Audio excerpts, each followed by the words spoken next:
From the grim darkness of the Dark Angels, we are moving on to the heady, seductive heights of another fan favourite Age of Sigmar faction, which is the Hedonites of Slaanesh. The Hedonites of Slaanesh are typically all about moving really fast and then just doing a load of lethal, swift attacks into the enemy to just drown them in overwhelming force. They also have a few really cool and unique mechanics which are now pretty good, but in some cases back in the earlier stages of the edition were more of a setback than anything for them. And so with that in mind, the battle traits for the Hedonites of Slaanesh, they are called an Excess of Depravity and the Euphoric Killers passive. Now, an Excess of Depravity allows you to pick 3 Hedonite units at the start of the battle round, and these units gain the Euphoric keyword, and this grants them the Euphoric Killers buff. And what that does is it gives the unit the crit 2 hits rule, including any companion weapons, so you are potentially getting a load more hits from 3 of your scariest units, and they also get to shoot and charge after they've run. So it lets you really supercharge 3 units into these unbelievably fast, hard-hitting cruise missiles. The trait does have a downside though, in that it also gives the enemy a temptation dice for each unit you pick.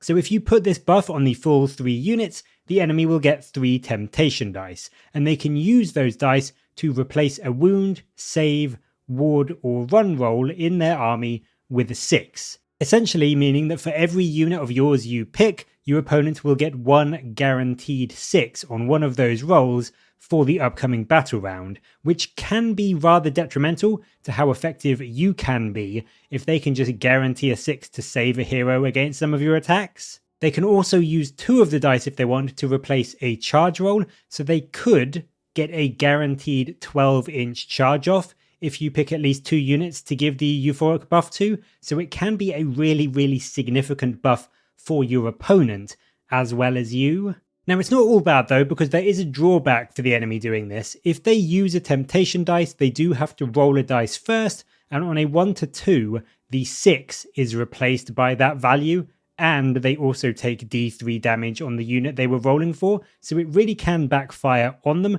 not only turning that auto 6 into a much worse 1 or 2, but also potentially doing some damage to them for the trouble. So I do think that now it is overall more beneficial to you than detrimental. Previously it didn't have that caveat for the enemy to have a chance of hurting themselves on the roll, so it was really almost more of a downside for you than anything else. But as it stands now, I do quite like this trait. It is good and it does supercharge, as I said, 3 of your units. You do just need to be careful because it can somewhat be used against you if you are a bit unlucky. The 4 formations for the Hedonites come in the form of the Depraved Carnival, the Seeker Cavalcade, the Epicurean Revelers, and the Supreme Cyberites. The Depraved Carnival brings the Ecstatic Throngs rule, giving your Cyberite infantry units +1 to hit if they've had any models killed or if they are damaged, which is a nice little output buff as you are starting to, take hits and lose models from your opponent. The Reckless Haste rule from the Seeker Cavalcade gives your cavalry units the ability to retreat and still charge, and also not take any damage from retreating, so it gives you a load more flexibility and the ability to get out and cycle charge the enemy over and over again, or just move from enemy unit to enemy unit as the game goes on, so that is also really quite potent. The Exquisite Palette of the Epicurean Revelers, this allows each non-hero Hedonite's demon unit to roll 3 extra dice whenever they rally, which really is fantastic. It's going to get you a load more models back over the course of the game, which is really useful, especially when you have a fairly flimsy defensive stat line on things like your Daemonettes. And then finally, the Godly Ambitions of the Supreme Cyberites. This nets you +3 to the control score of your non-hero Hedonites units when they are within combat range of a Hedonite hero. So they're all fairly solid. I quite like the Depraved Carnival and the Epicurean Revelers the most, but that is because I am more of a demon and infantry player personally. But I do think all 4 of them have got some use, and they can all work quite brilliantly depending on the makeup of your army. So it is actually quite a nice selection of formations for you to pick from. As far as your traits and artifacts go, the heroic traits start off with Glory Hog, which is a very appropriately named, and is a passive that gives the bearer the euphoric keyword for the rest of the battle if they kill an enemy hero. So basically making the bearer have crit 2 hits and run in charge for the rest of the game. So it's a really strong trait. It may take a couple of turns to get it off and actually go and kill that enemy hero, but on something like a Keeper of Secrets, this can just make them brutally powerful. Into the Fray gives the bearer strike first if they've charged and the roll of the charge was an 8+, so it isn't super reliable, but getting that buff is always handy. The problem with this one is that, as I said, it's not something you can rely on, so it can be a bit risky taking this, because there are some games where it will never go off when you need it to. And then finally, you also get access to Strongest Alone. This gives +1 to hit and wound rolls when the bearer is more than 6 inches away from all other friendly units. So once more, on something like a Keeper of Secrets, this can get all of their melee attacks hitting and wounding on 2s if they go off to fight the enemy by themselves. So I think it's really powerful, really fun, and it is fairly thematic as well for some of your Hedonite units. In terms of the artifacts, the Icon of Infinite Excess is the first. This is only once per battle, but allows you in any combat phase to pick a Hedonite unit wholly within 12 inches of the bearer, and they get +1 attack on their melee weapons. So if you put this on a euphoric unit, they can be +1 attack with the crit 2 hits ability, so they will just blend through pretty much anything they come into contact with. The Threnody Voice Box is also once per battle. This is your next artifact. This is again in any combat phase. This instead debuffs the enemy and it makes them -1 attack whilst they're in combat with the bearer. So getting charged by a massive unit of knights or chosen or something like a blob of bloodletters, you can absolutely demolish their output and keep your hero and any other units near them alive to swing back. Finally, we have the Pendant of Slaanesh. This is used at the end of any turn. It simply grants you the ability to heal 3. So each turn at the end of it, the bearer can be getting a decent chunk of health back. And once again, this is fantastic on something like a Keeper of Secrets, just to keep them going turn after turn after turn. So overall, a pretty great selection of traits and artifacts. They really do a lot of work to bring your damage and also your durability up to some quite terrifying heights. The fun doesn't quite stop there though, because you also have the Law of Extravagance as your spell law. This one begins with Sadistic Spite. It's cast on a 6+, and this is your unlimited spell.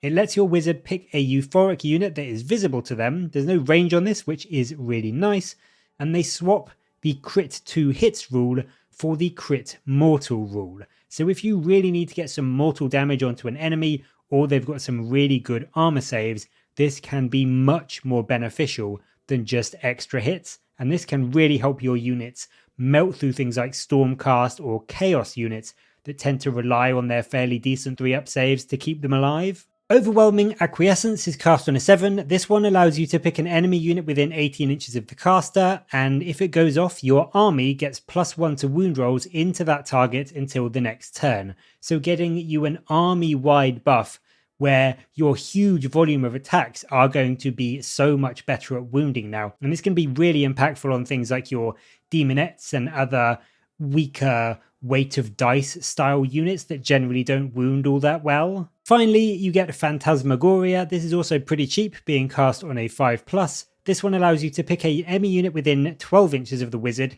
and until your next turn, whenever that target is picked to use a fight ability, you can pick a friendly unit in combat with them, and that unit can move 2d3 inches after the fight ability is resolved. So it lets you move through that target to either get away or get through a screening unit or just get closer to an objective. It's a really handy utility spell which will allow you to pretty much completely bypass a screen or a roadblock that the enemy is putting in your way. Now, you don't get any prayers, but there are 3 manifestations. As in the other videos of this, we will cover those towards the end and show off their unique war scrolls as we go through them.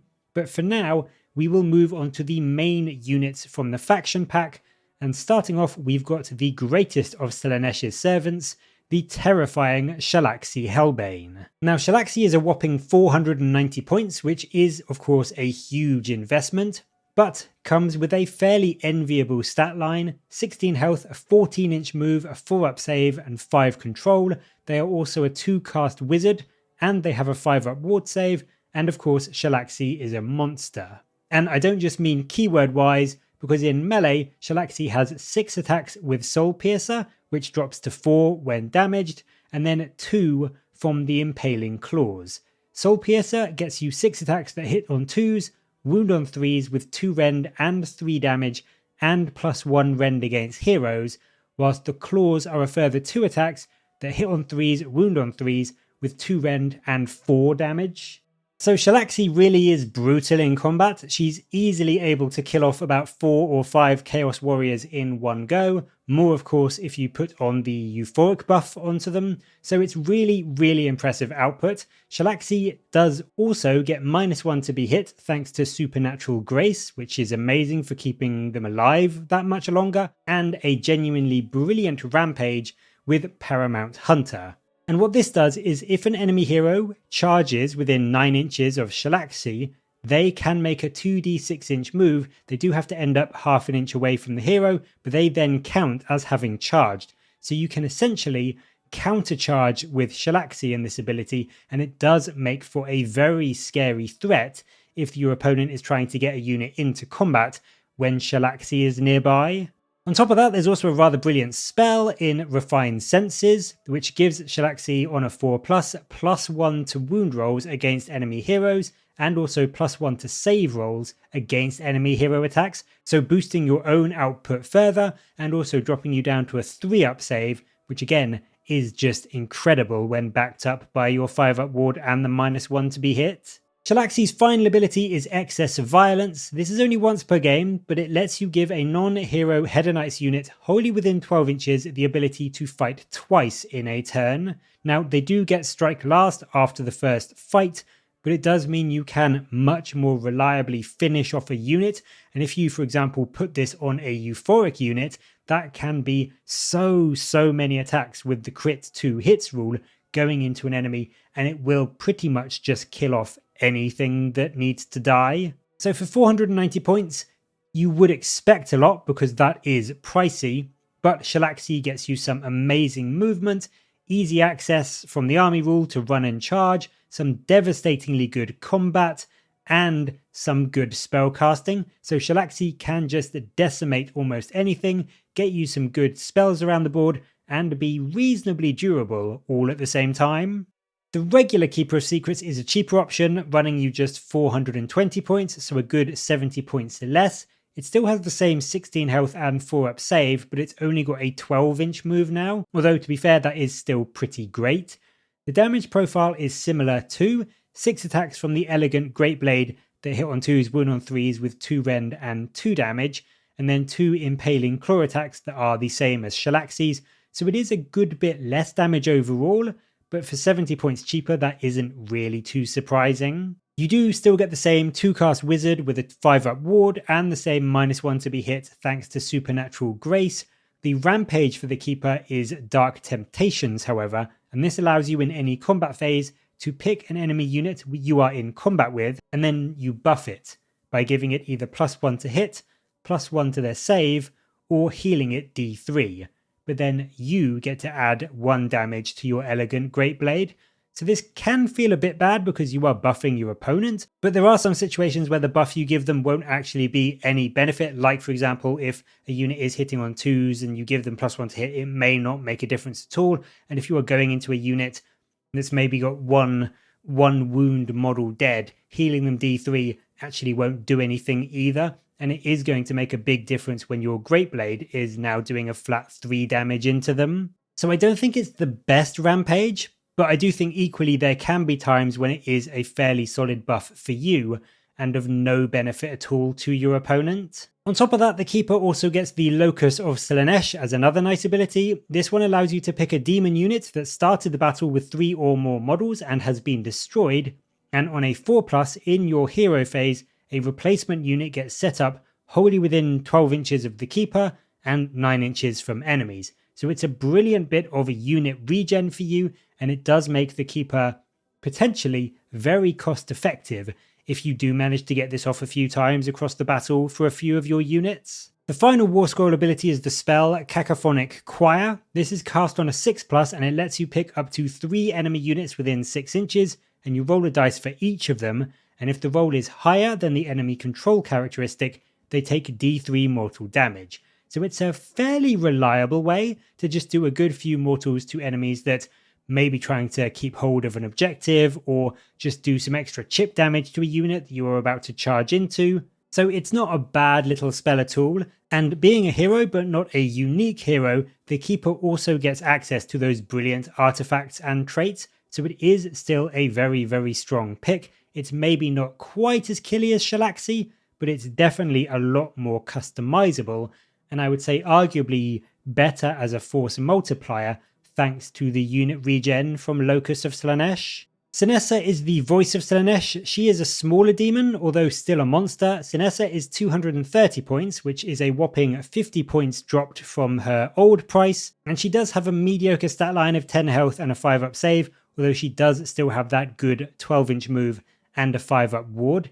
She is only a 1-cast wizard, but she does have some very strong abilities. She's got a fairly good shooting attack with her Staff of Slaanesh, which nets you 3 attacks hitting and wounding on 3s with 1 rend and d3 damage, whilst in melee her Talons are 5 attacks, again hitting and wounding on 3s, but this time 2 rend and 2 damage, so it's not bad in terms of killing off smaller chaff units, and then she can also massively debuff enemies with her Enthralling Splendor, which is her Rampage. This allows you to roll a dice, and on a 3+, you put a -1 to wound debuff onto an enemy unit that has charged that turn and that she's in combat with, so it's a really great way to stop them doing much damage into you and any other units that they're in combat with. Synessa can also at the end of any turn debuff an enemy's control score with her Voice of Slaanesh, which lets you either pick an enemy unit within 18 inches or a friendly unit.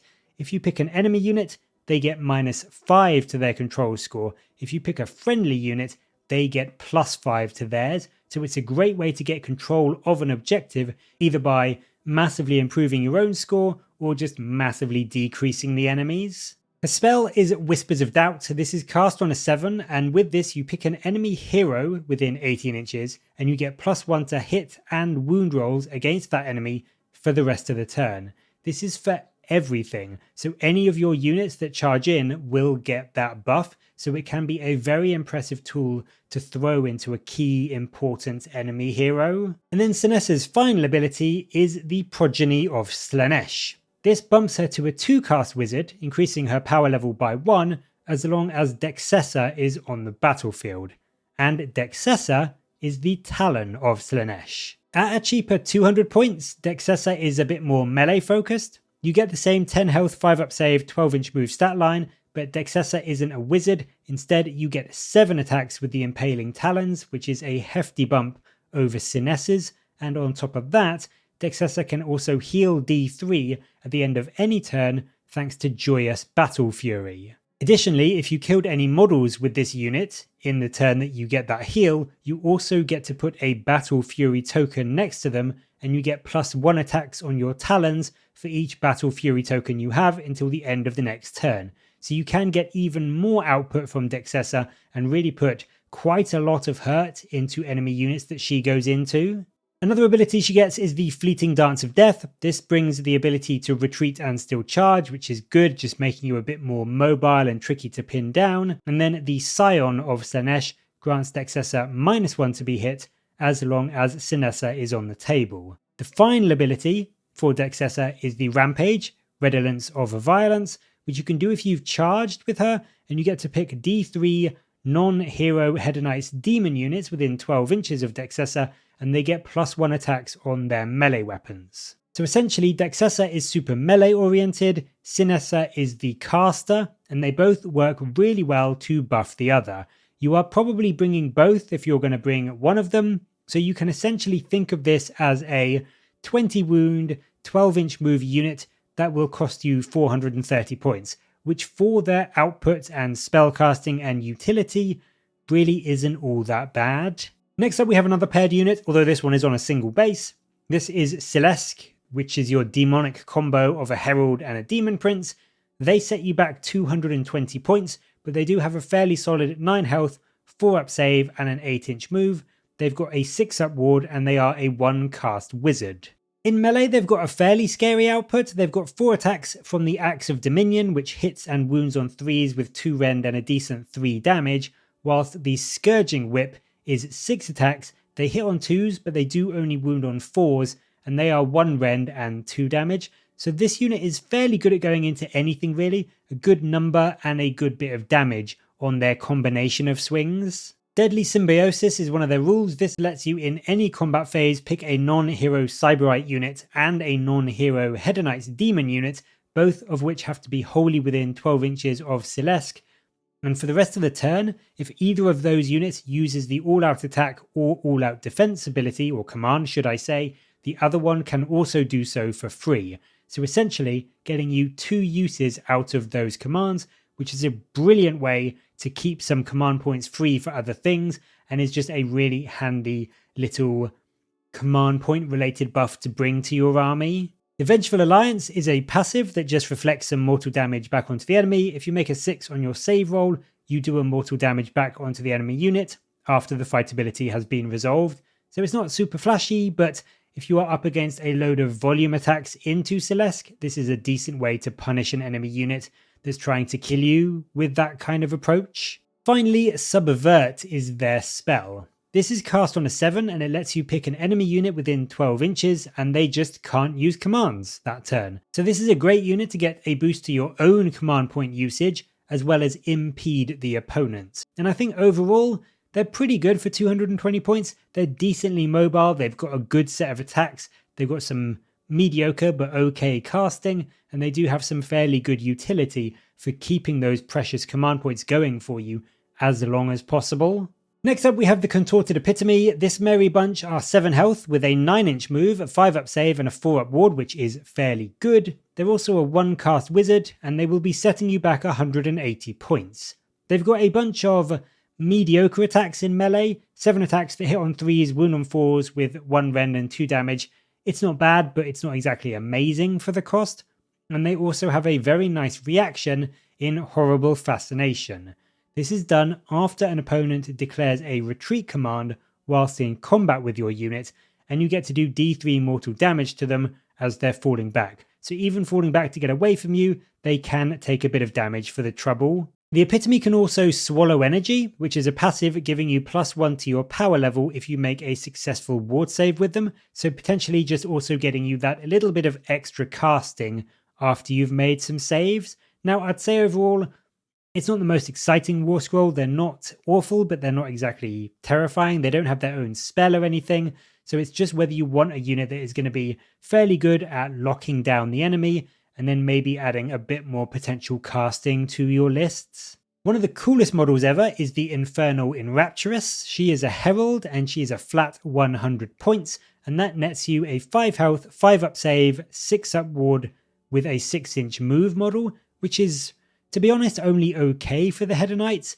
Now she does have a ranged attack, which is good, but is unfortunately a little bit short ranged. It's only 12 inches, but then it does fire 2 shots that hit on 2s, wound on 3s with 2 rend and D3 damage, so it can do a bit of work if the enemy does get too close, but again, with only 12 inches, it is going to be sometimes difficult to get her into the optimal position. In melee, she's got Piercing Claws. These are much worse than her shooting. 3 attacks that hit on 3s, wound on 4s with 1 rend and 1 damage. It's just not really going to do much. And then her ability is the Discordant Disruption, which is a reaction, and it's done when an enemy wizard declares a spell within 18 inches of her. They have to re-roll the casting roll, and if 2 or more of the dice in the reroll are the same value, or one of the dice is a 6, then the wizard takes D3 mortal damage. So making it not only much less likely for a spell to go off, but also potentially doing some damage to the wizard as well. So it's a nice trick if the enemy has got a lot of wizards. Against some armies this won't really just do much, but aside from that, the big issue is that if there isn't a lot of wizards to get the most out of this reaction on, she's not really worth it. You are not bringing her for just her shooting.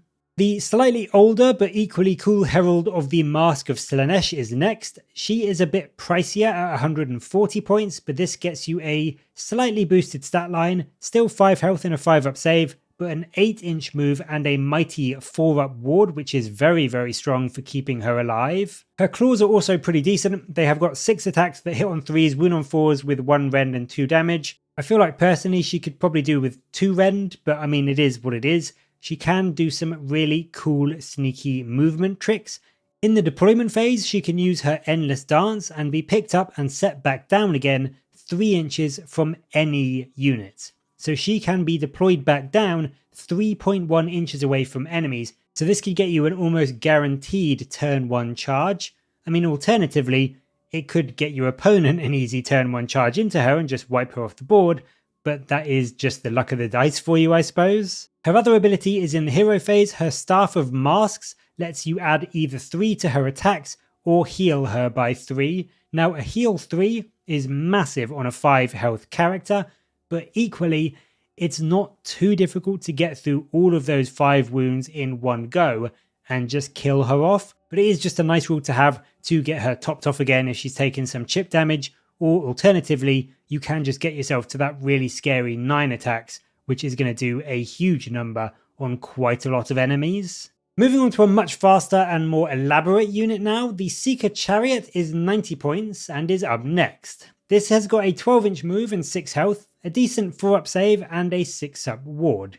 It's not super killy, it's got 4 attacks that hit on 3s and wound on 4s with 1 rend and 1 damage, and then 4 attacks from the steeds that are the same profile, just no rend. So it's really not gonna do much, but it can do some rather nice impact hits with the rule Mutilating Blades. This allows you to pick an enemy unit that you've charged and you roll a d3, and on a 2+ you do that many mortals. So I mean, in general it's not a great unit. It can be okay for hunting down chaff and clearing screens, but it's definitely not going to last in any ongoing combat or against, a good amount of enemy shooting. It's just going to die before it gets into position. The Hellflayer is another Chariot style unit. This one costs you 160 points and it has 7 health and the same 4-up save, 6-up ward.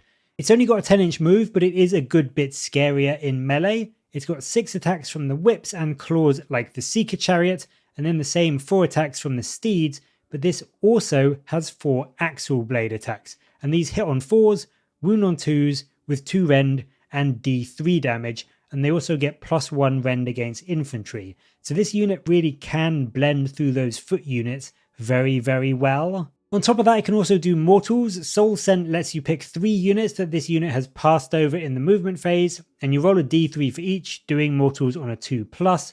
And also, if any enemy models get killed by this ability, you get a 5-up reward for the rest of the turn. So this can just help you move into position, kill a few enemies, and then be even more durable after you charge in. The final ability that lets this all happen is the Threshing Doom passive, and this is what allows it to move through infantry as though they weren't there. So this is what allows you to actually kind of benefit from and proc that Soul Scent rule. A third type of chariot, the Bladebringer, who is a herald on a chariot, is up next. This lady is also 160 points, but has a much nicer 12 health with a 12-inch move, a 4-up save and a 6-up ward. She is also a wizard and has loads more attacks. They are the same 3s to hit, 4s to wound, but a whopping 12 with 1 rend and then 8 from the steeds, so 20 attacks in total, which is actually quite a lot of output potential. Mutilating Blades is done in any charge phase. This is one of her abilities, and it's the same: roll a d3 and do that many mortals on a 2+ with the unit you're in combat with, and it also gets the Soul Gorgers rule, which is in your movement phase you can pick 3 non-unique war machines wholly within 12 inches, so essentially your other chariot units, and they get +1 to the attacks of their melee weapons. So this can turn things like the Hellflayer into a much scarier threat with a genuine bucket load of decent anti-infantry hits. I do think in general the Bladebringer is, it's fairly pricey for 160 points, but you do get the fact that you are a 1-cast wizard as well, and let's be fair, 20 attacks, especially if you get the run and charge and crit 2 hits rule from being euphoric, that can add up to a lot of damage, and it can certainly be a good way to clear those, lightly armored chaff and screen units before you can get to the kind of the tougher stuff behind them. Next up, we have your basic run-of-the-mill Daemonettes. They are 100 points for 10, so they're nice and cheap, but they do only have 1 health, a 6-up save, and a 6-up ward, so they are almost as squishy as they come. They do also only have a 6-inch move. They aren't super fast, considering they're meant to be these incredibly graceful Slaanesh demons. And then in terms of their output, they've got 2 attacks that hit on 3s, wound on 4s with 1 rend and 1 damage, but they do get a nice bonus that they get +1 attack if they've charged. So a unit of 10 can net you 31 attacks on the charge, which does get you about 7 damage into an enemy 4-up save, so they can put out a decent little bit of hurt. They definitely aren't the killiest things in the game, or the most durable, or the fastest, but they are fairly cheap, and that does, if nothing else, count for something. The Fiends, however, they are a good bit scarier. They're 50 points each, and they come in a unit of 3 for 150. They have a much better 10-inch move, and also 4 health, a 5-up save, and their 6-up ward, and they're actually not too bad at killing monsters. They get 4 attacks each from their pincers and barbed stinger that hit on 4s, wound on 3s with 1 rend, but 2 rend against monsters, and then do D3 damage. So they will on average do about 7 damage into a 4-up save monster, which isn't awful. They do have a downside that they are beasts, so they only have a control value of 1, but they can be a sneaky little force multiplier thanks to their soporific Masque, and that allows you on a 4+ to inflict strike last on an enemy unit in the combat phase. So if you get these guys and another unit potentially fighting into the opponent, you can make it so both of your units will get to swing before the enemy gets to fight back. They also have a nice bit of use in debuffing wizards. They force a -1 to casting and unbinding rolls for enemy wizards within 12 inches thanks to their disruptive song. So I mean overall they're not bad output, they're good movement, they've got a good number of health, they've got a pretty good use as a utility piece, and I just think they're fairly, in general, good all round. Seekers are basically mounted Daemonettes. They do have 3 health and a slightly better 5-up save. They also have a much better 12-inch move and the same 6-up ward. Their melee is still fairly trash. They have 3 agonizing claw attacks which hit on 3s, wound on 4s with 1 rend and 1 damage, and they get a bonus rend against cavalry, and then they get 2 extra attacks from their steeds which hit on 3s, wound on 4s with no rend and 1 damage. Their main use and the main reason you bring them is their speed, and this gets helped massively thanks to their Quicksilver speed ability that allows run results of 1 to 3 be counted as a 4. So they will be moving a minimum of 16 inches if you run them, and with a potential run and charge, that could very easily get you a sneaky turn 1 charge into an enemy screen or chaff unit that you want to try and get rid of. Next up, we have one of the all-time great models, Glutos or Orscollion. Glutos is 470 points, so he's the second most expensive unit in the book, and with a whopping 18 health, 4-up save and 5-up ward, he is definitely hard to shift. He's also a 2-cast wizard, which is very, very handy.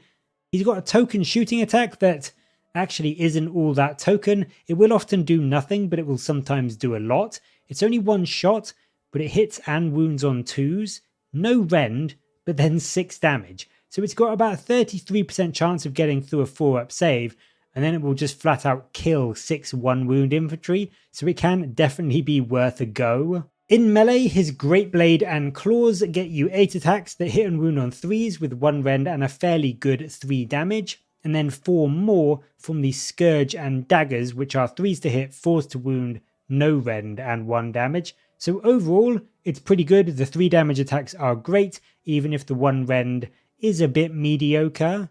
His rules though are where things get really, really good. Gorge on Excess gives him the ability to just flat out heal a friendly Cyberite unit for 6 at the end of any turn. So he can heal himself, because he is a Cyberite unit, back up a full third of his wounds every single turn. So he is just so difficult to actually put down. He's also got the Grand Gourmand, which gives you a series of stacking buffs based on the battle round. So you start with +1 to run and charge rolls, then you move to, or then you get +3 to control scores, then +1 to hit, and then +1 rend by battle round 4, because these all stack one after the other. So all Cyberite units wholly within 12 inches of Glutos get these, including himself, and it can make a big chunk of your force just that much faster, and by battle round 4, much deadlier in combat too. His final rule is the Crippling Famishment spell. This is cast on a 7, and it lets you pick an enemy unit within 18 inches, and they halve their movement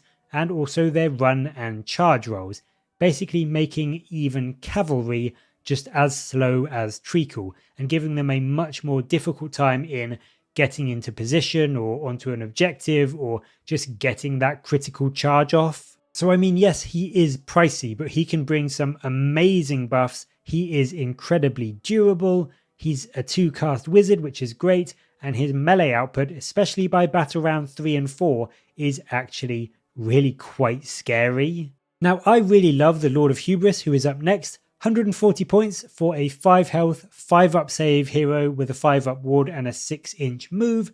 He's got 5 attacks with his scimitar that hit on 3s, wound on 4s with 1 rend and 2 damage. So it's fairly standard, but what he does is he gives the enemy a really tough choice. You First, I Insist, lets you pick an enemy unit he's in combat with, and they have to decide if they will accept or decline his challenge. If they accept, they get strike first, but all of their attacks have to go into the Lord of Hubris. If they decline, they get strike last. So you can make it so an enemy unit that was going to go into him and say a unit of Painbringers now has to put all of their attacks into him, leaving your other unit free to just go to town on them. Or they put strike last on themselves essentially and have both of your units go into them before they get to swing back. It is a fantastic buff, and it means you can make a single unit almost impossible to kill whilst they are near this guy. He also brings Only the Best Will Suffice, which lets you pick a Painbringer or Twin Soul unit wholly within 12 inches of him, and that is in combat, and you roll a dice, and on a 3+, then for that turn, each time a model in the unit is killed, you roll another dice, and on a 4+, you do a mortal damage back onto the enemy unit. So just giving you some last final middle fingers up to an enemy that is going to be fighting into some of your units. The Lord of Pain is the same profile, but with a base 4-up save. His mace is a bit better, it now wounds on 3s rather than 4s, but is otherwise the same. He comes with the rules Share the Pain, which again does the reflecting mortal wounds mechanic, this time whenever he makes a successful ward roll against attacks into him, and then Disciples in Torment gives +1 to wound for friendly Cyberite units wholly within 12 inches of him when he is contesting an objective. So he's a great buffer for just going and taking objectives from the enemy, and for the same 140 points, I think both he and the Lord of Hubris have a lot of play in quite a lot of lists. They can add a lot to some of these Cyberite units that you will probably want to be bringing. Back to a named character next, we've got the glorious butt cheeks of Sigvald himself. Sigvald is 260 points, which is quite a lot, but with 7 health, a 3-up save and a 4-up ward, he is very tanky. That is one of the best set of saves that you can get in AOS in this edition, and he also has some very scary melee output with his sword Shard Slash. This gets him 5 attacks that hit on 2s, wound on 3s with 2 rend and 2 damage, but with Powered by Vainglory, he can replace his attacks with his unmodified charge roll on a turn he's charged. So he could get up to 12 attacks into an enemy, which gets you around 11 damage into a 4-up save, so he is very killy. On top of that, enemies can't roll ward saves against his attacks, so he is brilliant into heroes and all manner of death and demon units, and then if that wasn't enough, he also gets strike first if he's charged. So he is just a pure out and out combat character, and he is an incredibly good one if he can get that all important charge off. The Slaangor Fiendbloods are one of the new Hedonite units, 120 points for 3, and that gets you 3 health, a 5-up save, and a 6-inch move. They've got 4 attacks that hit on 4s, wound on 3s with 1 rend and 2 damage, thanks to their claws and their weapons, and they also love moving in the enemy shooting phase.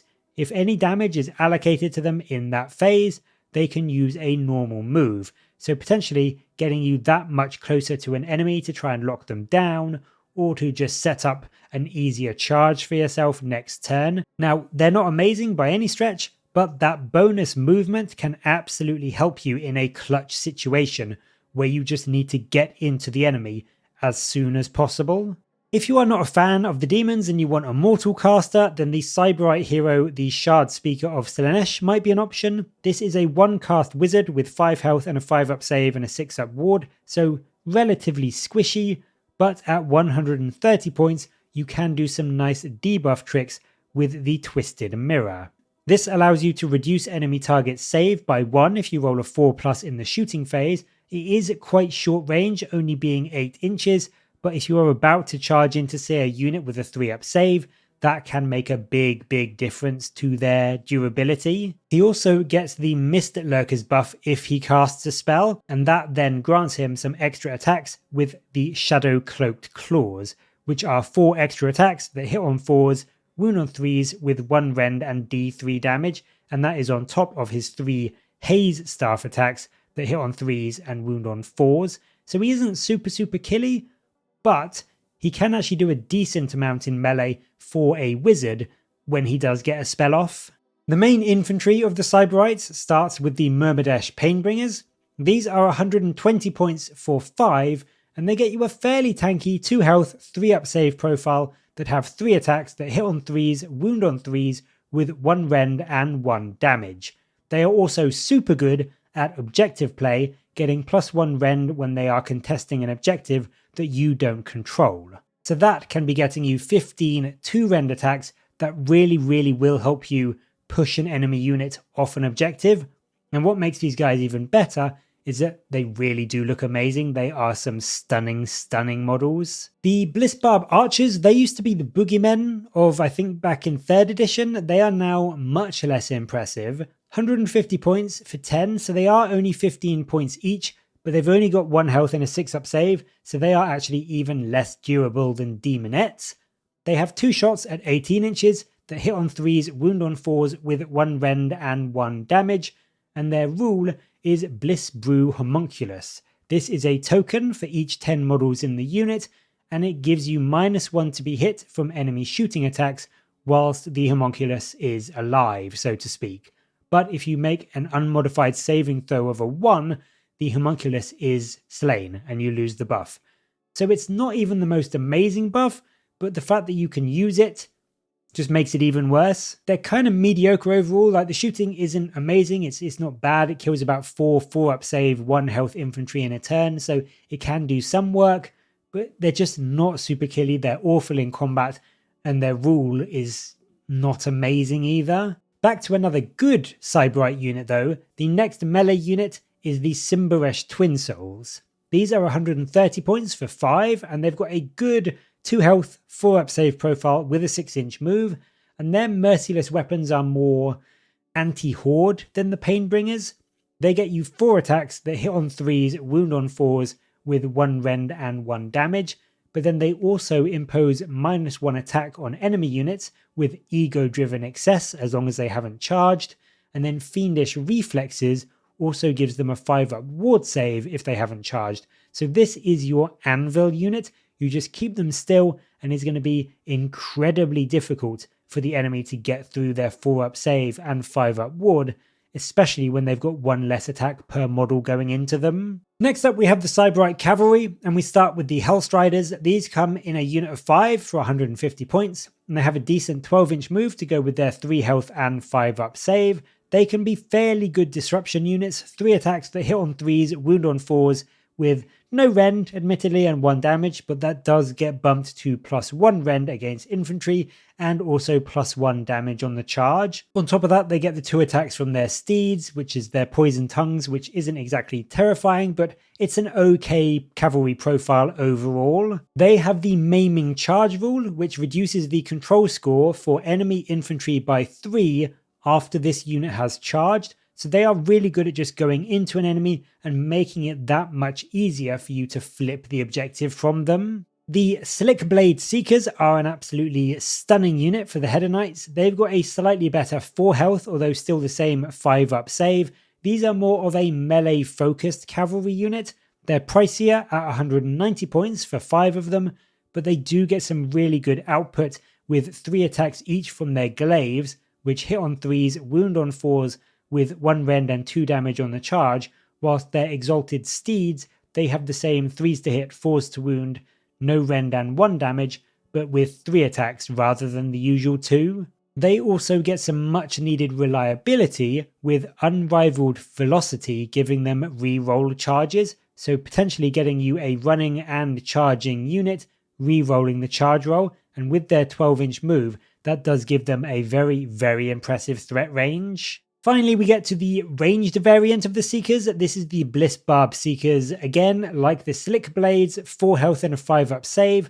The Bliss Barbs are 160 points for 5, and whilst their melee is pretty mediocre, with only 1 attack from their blade, which is the same as their 3 Exalted Steeds' tongue attacks, their Seeker Bow is solid. It's only 12-inch range, but 3 shots that hit on 3s, wound on 4s with 1 rend and 1 damage, and also plus 1 rend if they are shooting into a unit that's contesting an objective you don't control, means that these guys are really good at getting up close to an enemy on an objective, throwing those 15 2-rend shots into them, and then just having another unit charge in and kill off whatever remains and take the objective for you. So they work really well in concert with another unit, something like the Slick Blades. So these guys can just move up, do some damage with their shooting, and then the Slick Blades will charge in and finish the enemy off. So that's the main units. We do of course have the 3 manifestations and also your terrain piece.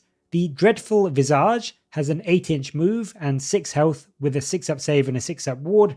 It's got some decent anti-infantry attacks with 8 from its tongues, which hit on 3s, wound on 4s with 1 rend and 1 damage, and then its ability is the Flensing Tongues. What this does is it allows you to pick an enemy unit in combat with you, and you roll 6 dice, and for each 4+, that unit takes a mortal damage. And if any models are killed, the enemy unit gets strike last for the turn, which is a great debuff to have, as well as this thing helping to thin out a unit before some of your other models get to fight. The Mesmerizing Mirror can't move, but it's got a 6 health and a 5-up save and a 6-up ward. The rule for this thing is Irresistible Lure, which is a reaction to an opponent making a move ability for a unit wholly within 12 inches. If the enemy doesn't end their move closer to this unit, they take D3 mortal damage. So it's a really great way to funnel an enemy or just make it that much more awkward for them to go in an opposite direction towards an objective or towards a unit you don't want them in combat with. You also get the ability Gaze Not into its depths, which allows you to pick an enemy unit within 6 inches and it takes D3 mortal damage, but then it does get +1 to hit for the turn, so you might actually not want this to happen really, because it is quite a significant buff to an enemy for a relatively small cost of just D3 mortal damage. The Wheels of Excruciation, aside from having an amazing name, have a solid 8-inch move, and again 6 health, a 5-up save and a 6-up ward. This unit can fly, and they net you 2d6 attacks that hit and wound on 4s with no rend and 1 damage, so it's not super killy, but it's an okay chaff clearer. But it can then also move over units, and with its Exquisite Agony, that lets you roll up to 6 dice for each unit you moved over, up to a maximum of 3, and for each roll that is less than the target's save, they take a mortal damage. So on weaker 5 or 6-up save units, this can be deadly, and it can easily kill a solid 3 or 4 models from each unit that it flies over. So again, really good at killing off chaff and like horde units. The final unit is the Fiends of Slaanesh. This can't move, but it's got 10 health, a 4-up save and a 6-up ward. It brings the Damned Conduit rule, which lets you pick a Hedonites unit wholly within 12 inches in your hero phase, and they take D3 damage, but you then get to give them either +1 to wound rolls, +1 to run and charge rolls, or +1 to casting and unbinding. So yes, you do take damage, but then get some fairly massive buffs. +1 to wound can be huge on a lot of your units, whilst getting that bonus to run and charge rolls can be amazing if you've got the euphoric buff on them for being able to run and still charge. So it is a great all-round terrain piece that can bring some really useful buffs to your units as they are getting into the game. And that's the Hedonites of Slaanesh. It's not a faction I know all that well, but they do have a lot that is super speedy, and you have a load of things that can do a lot of weaker but high quantity chip damage into the enemy. But then on top of that, you get some really seriously good buffs that can make you hit harder, wound more easily, or just get some extra rend, so you can make that high quantity weaker melee attacks into quite serious threats. They've got some great monsters, they've got some brilliant heroes, and whilst I think in general the infantry appear to be a little bit mediocre, it can, as I said, really benefit once you get some of those combos rolling. So I do think the Hedonites have a lot going for them. They're definitely not one of the most powerful armies out there at the moment, but if you can make the most of their speed and get in range of the buffs as you are moving up the board, they can certainly hit a lot harder than you may initially think. But as always, what do you make of the Hedonites of Slaanesh, and which of the formations do you think is the best? Let me know your thoughts down in the comments below, and as always, thank you very much for watching. Please do like and subscribe for more Warhammer content from me, but until next time, I'll catch you later, guys.